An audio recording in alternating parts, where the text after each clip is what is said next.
Ito po yung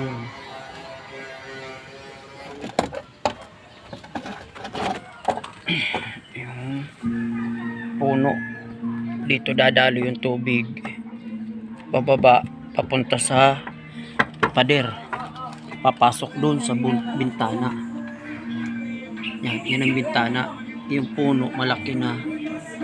Yan yung papasok yung tubig. Kaya bababa sa loob. Kaya yan babaha.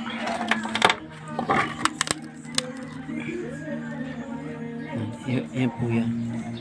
Dapat nito may angat ito.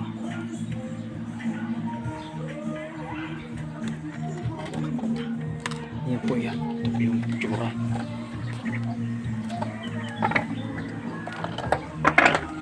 Ito yung tsura.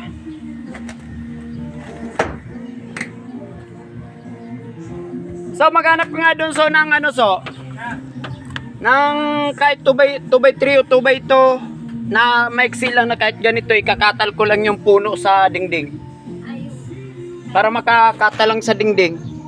Sa puno na dalo yung tubig eh.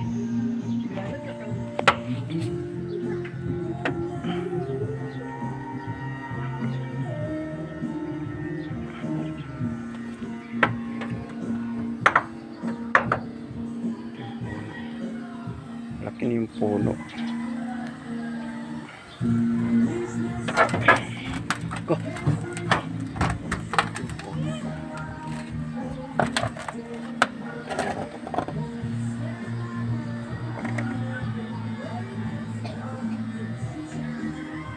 Kinain na yung ano eh, yung yero.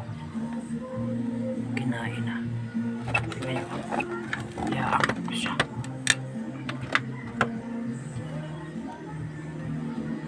Iaangat pa siya.